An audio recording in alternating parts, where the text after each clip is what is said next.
जी, emotional intelligence के ऊपर मैंने रिसेंट एक वीडियो बनाई, बड़ा अच्छा रिस्पॉन्स आया। Thank you very much for watching my video. अच्छा, बहुत से लोगों ने ये क्वेश्चन किया कि लाइक हम इमोशनल इंटेलिजेंस को बेहतर कैसे कर सकते हैं। अच्छा, मैं थोड़ा सा रीकैप कर देता हूँ कि इमोशनल इंटेलिजेंस है क्या चीज़।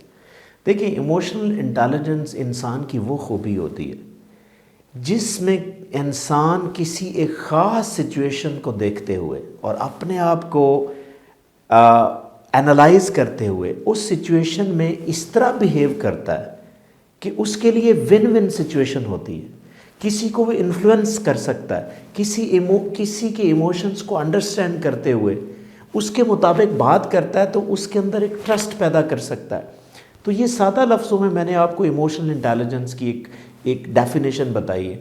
और अक्सर मैं कहता हूँ कि इमोशनल इंटेलिजेंस जो है वो आपके आईक्यू से ज़्यादा इम्पॉर्टेंट है, क्योंकि आईक्यू का होना इट्सेल्फ बहुत इम्पॉर्टेंट है, लेकिन उस आईक्यू को या उस इंटेलिजेंस को किस टाइम कैसे यूज़ करना है, इसको हम इमोशनल इंटेलिजेंस कहते हैं। और इसको बूस्ट करने के लिए, इमोशनल इंटेलिजेंस को बेहतर करने के लिए कई अप्रोचेज़ हैं, लेकिन आज मैं आपको एक अप्रोच बताऊंगा जो सबसे बेहतरीन अप्रोच है कि आप इमोशनल इंटेलिजेंट कैसे हो सकते हैं। वो एक इंजेक्शन है जिसे हम सोशलाइजेशन कहते हैं। अगर अपने आप को आप सोशलाइज करते हैं तो आप इमोशनली इंटेलिजेंट हो सकते हैं या आपकी इमोशनल इंटेलिजेंस में बूस्ट आ सकता है।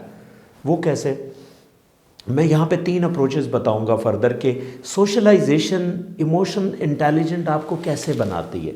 नंबर 1, देखिए, इंसान के अंदर उसके फ्रंटल ब्रेन के फ्रंट वाले एरिए में ख़ास किस्म के न्यूरॉन्स होते हैं जिससे हम मिरर न्यूरॉन्स कहते हैं। अब देखिए, जब भी आप सोशलाइज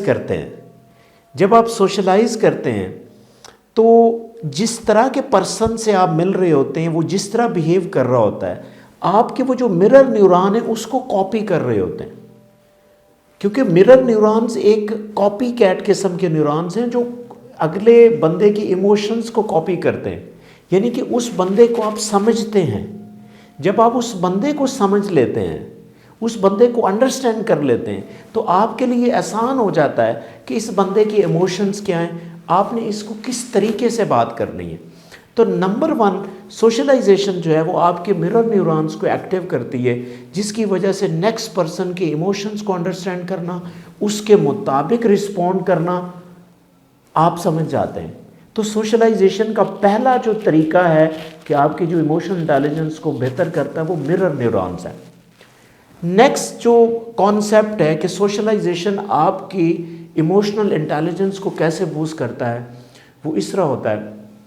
दूसरे नंबर पे जो चीज़ है कि जब भी आप सोशलाइज करते हैं तो आपके ब्रेन से एक न्यूरोकेमिकल रिलीज होता है जिसे हम ऑक्सीटोसिन कहते हैं, या जिसे हम लव हार्मोन भी कहते हैं। अब ये जब ऑक्सीटोसिन रिलीज होता है तो आप हैप्पीनेस फील करते हैं, आपको रिलैक्सेशन होती है।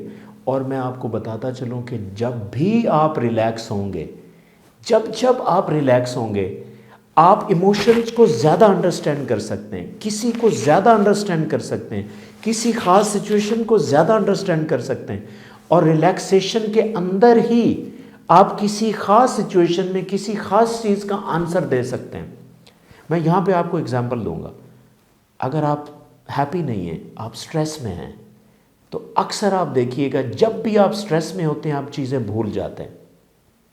चीज़ें क्यों भूलते हैं? क्योंकि स्ट्रेस एक ऐसी चीज़ है जो आपको उस सिचुएशन से ब्लैकआउट कर देता है।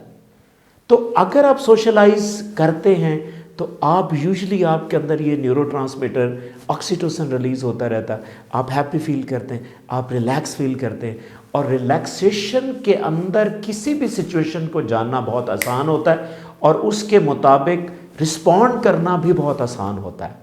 ये नंबर 2 वाला जो ऑप्शन था कि सोशलाइजेशन कैसे इमोशनल इंटेलिजेंस को बूस्ट करती है। तीसरे नंबर पे देखें, जब आप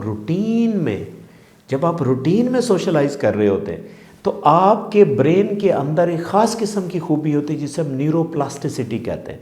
अगर आप रूटीन में सोशलाइज करते हैं तो रूटीन में ऑक्सीटोसिन रिलीज होगा, रूटीन में आपके मिरर न्यूरॉन एक्टिव होंगे, तो बिलीव मी आपके ब्रेन के अंदर एक पाथवे ऐसे बन जाते हैं सर्टन, क्योंकि न्यूरोप्लास्ट आपका ब्रेन उसके मुताबिक चेंज हो जाता है।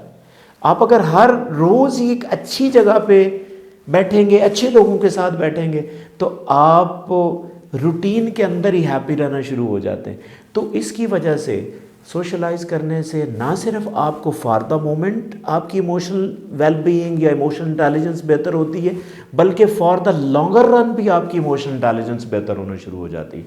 सो अगर आप अपने अंदर इमोशनल इंटेलिजेंस को बूस्ट करना चाहते हैं, तो ये एक ट्रेड जो मैं आपको बता रहा हूँ कि सोशलाइजेशन करें, और सोशलाइजेशन अच्छे लोगों के साथ करें, ताकि आप उनसे डेली बेसिस के ऊपर नए इमोशंस, नई स्ट्रैटेजीज़, नए तरीके, तो आप जैसे आप जितना सोशलाइज करेंगे आपके अंदर ये चेंजेस आती जाएंगी। तो मैंने आपको इमोशनली इंटेलिजेंट होने का सबसे बेहतरीन तरीका बताया कि be social and you will be highly emotional intelligent.